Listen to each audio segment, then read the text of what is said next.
Salah satu keuntungan dalam berkebun secara organik, sahabat, salah satu keuntungannya adalah hal yang paling Beli sukai di sini adalah ketika Beli harus menyemprot tanaman Beli dengan pestisida nabati. Di sini Beli tidak melukai dari diri Beli sendiri. Dalam arti apa yang kita semprotkan, sahabat, adalah bahan-bahan yang sehat. Otomatis Beli tidak perlu menggunakan masker, tidak perlu menggunakan kacamata, dan ketika Beli pun menghirup pestisida nabati yang bahannya hampir mirip dengan jamu ini, sahabat, maka hal itu nggak jadi masalah. Bahkan beberapa jenis pestisida nabati yang Beli bikin itu aromanya sungguh memanjakan hidung.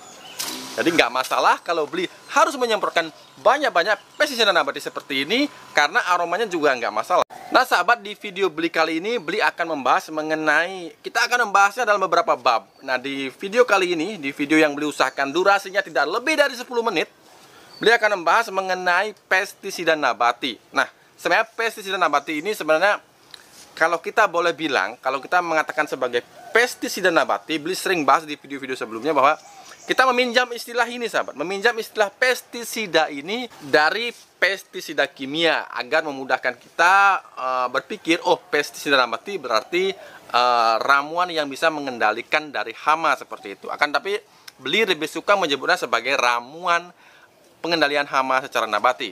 Banyak sahabat yang mengeluhkan, Beli, mengapa hama di kebun saya susah sekali untuk saya kendalikan. Nah, sebelumnya agar kita lebih komplit pemahamannya, sahabat, Beli di sini akan memberikan sedikit informasi mengenai apa sih sebenarnya yang disebut sebagai pestisida itu. Nah, di sini secara umum, sahabat ya, secara umum kita meminjam istilah dari pestisida kimia sintetis. Di sini dibagi menjadi beberapa golongan. Yang pertama adalah insektisida. Insektisida adalah jenis racun kimia yang diperuntukkan untuk mengendalikan hama jenis serangga. Contohnya, sahabat, seperti walang sangit, seperti hama lembing, wereng, dan lainnya. Kemudian yang kedua ada herbisida. Herbisida ini sering digunakan para sahabat petani khusus untuk mengendalikan hama, sebenarnya bukan hama sih, pengganggu tanaman, yaitu seperti jenis gulma, sahabat.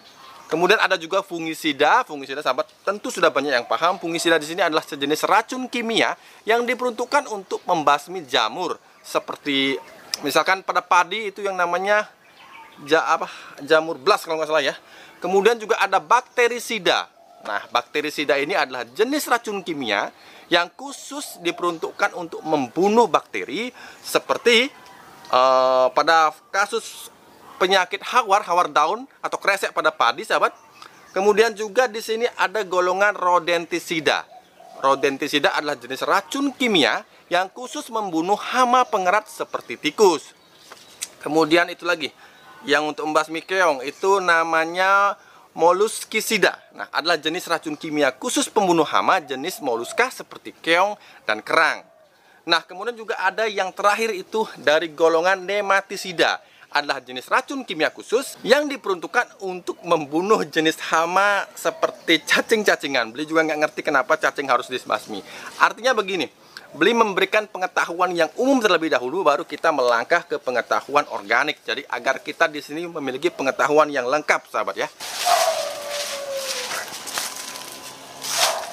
Belum lagi kita di sini berbicara mengenai jenis racun yang digunakan, sahabat. Nah, ini perlu juga sahabat pahami, meskipun kita berkebun secara organik, tapi pengetahuan mengenai dunia pengendalian hama ini wajib sahabat miliki.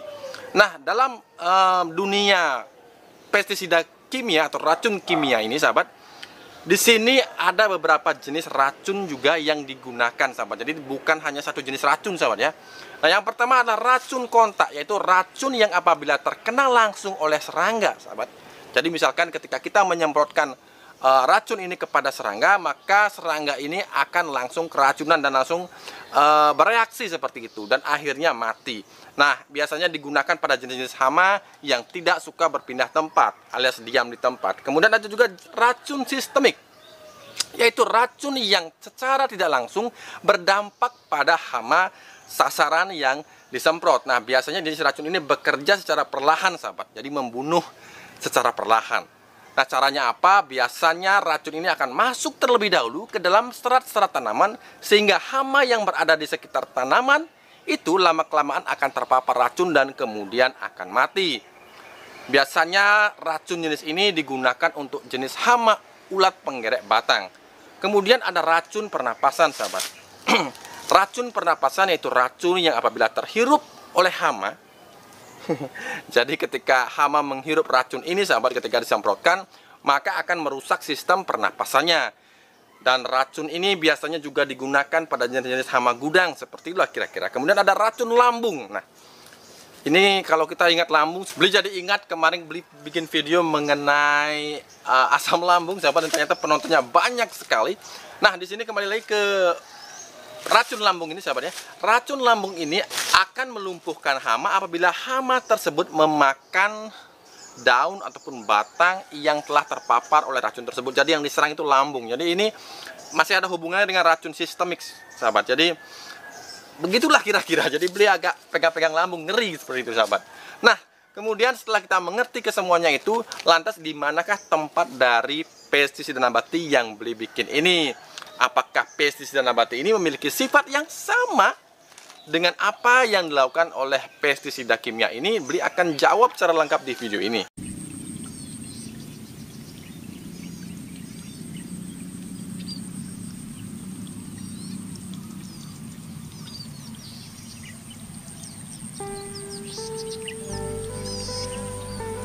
Sekali memilikinya, kita bisa perbanyak dan kita bisa gunakan sepanjang waktu. Itulah biang kompos. Beli sangat mengapresiasi sahabat yang sudah mencoba biang kompos dan memberikan testimoninya kepada Beli. Besar harapan Beli bagi sahabat yang sudah memilikinya saat ini untuk segera diperbanyak, seperti yang kemarin dilakukan oleh Bapak Darmadi. Terima kasih Bapak Darmadi telah memberikan testimoninya memperbanyak biang kompos dengan bahan-bahan hasil racikannya sendiri. Jadi Bapak Darmadi ini bereksperimen.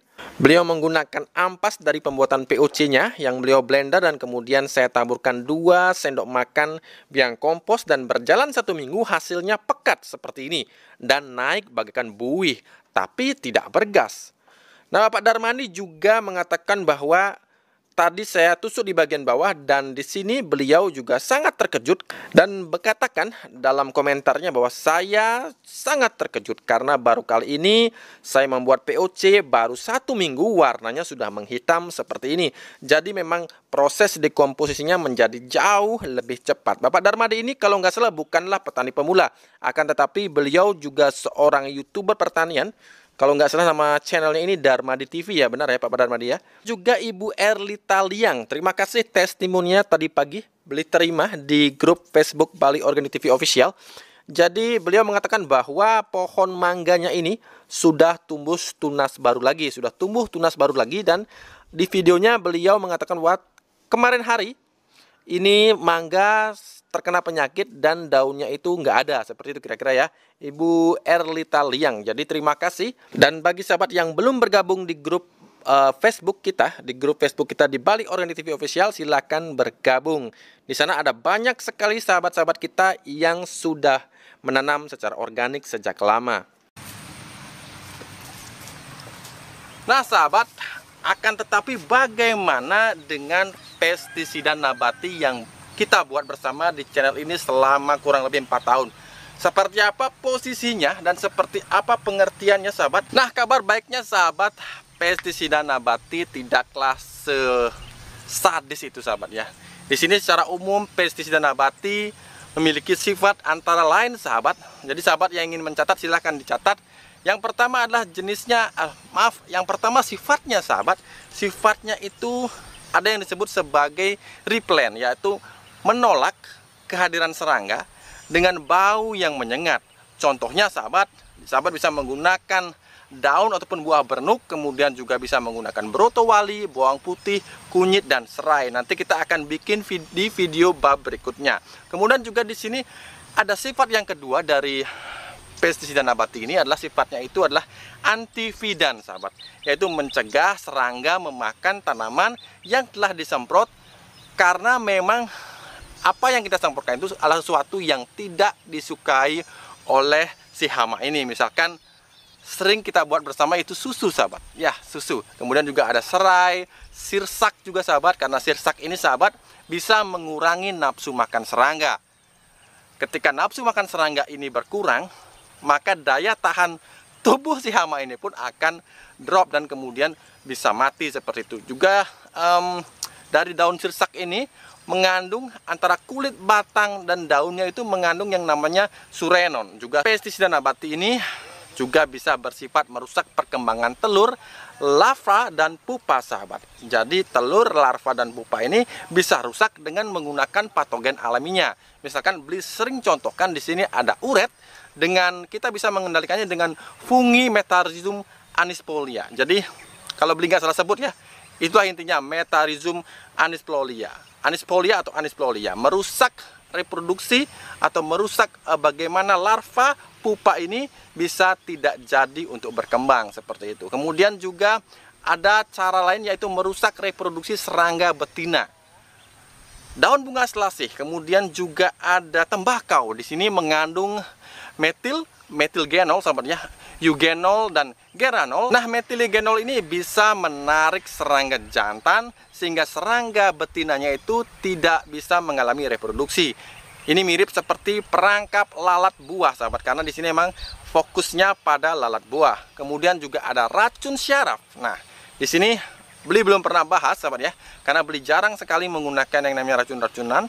Akan tapi di pestisida nabati juga ada yang namanya racun syaraf. Jadi umbi gadung dan akar cermai, bahkan keluak, sahabat, ini bisa menjadi racun saraf. Jadi dia menyerang saraf dari hama. Kemudian ada juga mengendalikan fungi. Nah, di sini sudah sangat umum, yaitu mengendalikan fungi patogen dengan agen hayati berupa, misalkan sahabat, yang sudah sering kita kenal, ada jamur fusarium yang kita bisa kendalikan dengan trichoderma.